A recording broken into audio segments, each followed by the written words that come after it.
everybody. As you can see from my little intro there, I had a really enjoyable flight. Got a lot of sights to see and just a lot of fun on this particular flight. As my buddy Roger said at the end, the big old grin on his face after that flight, he said, "Well, that did not suck."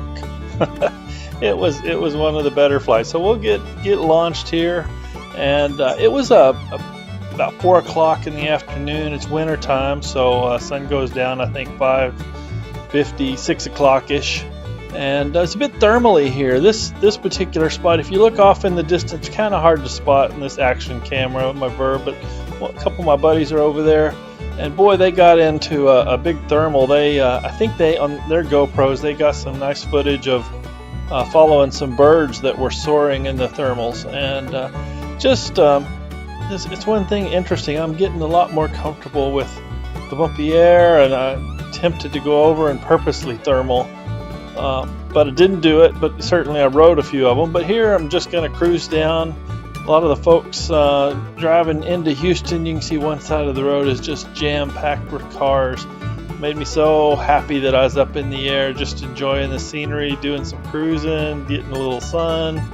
And this is in an area that's right next to the Hemi Hideout. That's a place I haven't actually seen. A couple of buddies have been there. The picture I got off their website looks like a pretty cool place. They got a collection of neon signs as well as a lot of classic cars with, I guess, Hemi engines in them. So place to check out on the west side of Houston if you ever are in the area. I'm certainly going to have to get out there. They got some big, nice open fields right there next to the Hemi Hideout. In fact, I think the owner has let some of my buddies, before I got into it, fly from the land area. Here's another spot. I spotted kind of a row of pump jacks. I think this is on an old salt dome, older oil field. And I had to come down and thought about doing a bit of a pump jack slalom through here, but once I got down middle of the field, I saw a bunch of cattle, and on the other end, wasn't sure if I'd spook them or not. So just a quick run through the middle of them, and then get back up high, trying not to spook the cattle.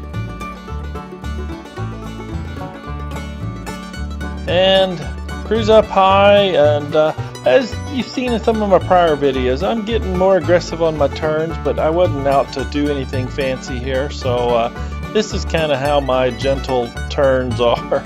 Waving to some folks down below. I'm sure they were lots of folks smiling and grinning at us.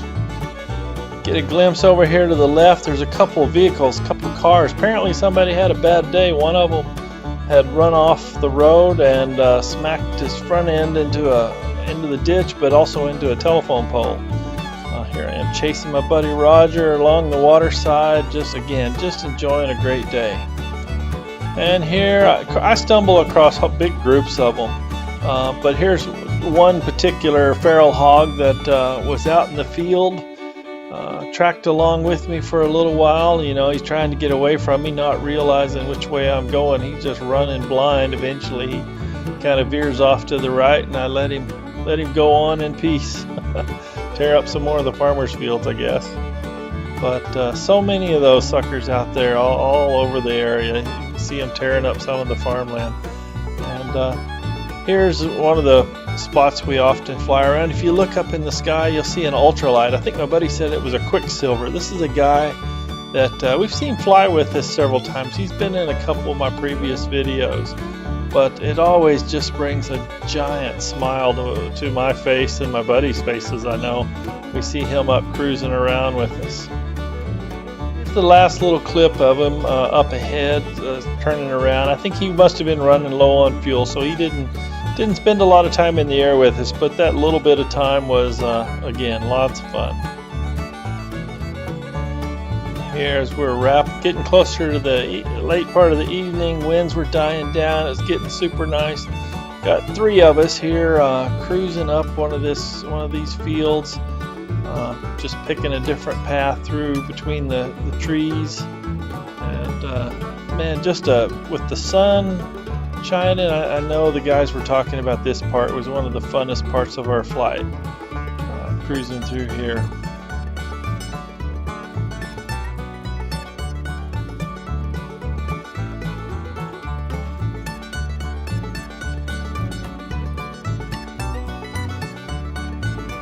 I always can't resist getting behind the guys with my camera, try to get a little bit better angle shot. The trick about it is by the time I mess around and get my camera set up and pointed the way I want it, even though it's a 360 camera, kind of get it situated and so that they won't be on the seam where the two images get stitched. I often let them get a little bit further ahead of me, and then it's a catch-up game, you know. I'll start to have to let the trimmers out or take a shortcut across the corner to catch them. But still, just spectacular scenery. Love chasing my buddies across the fields like this.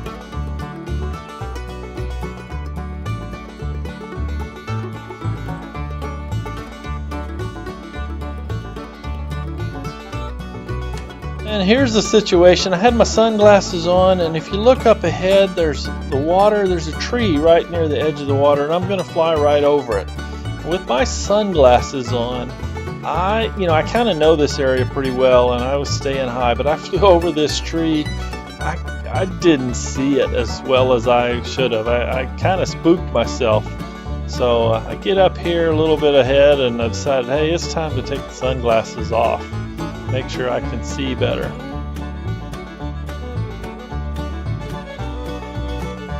So we'll get those stowed away, get back to the fun. Take a path up one of the drainage ditches on my way back to my LZ.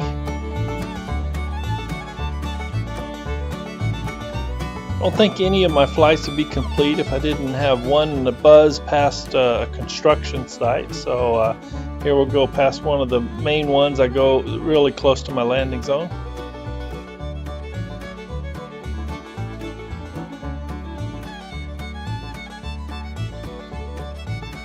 Beautiful sunset, cruise by one of the little pond lakesides, if you will, and head back to the LZ.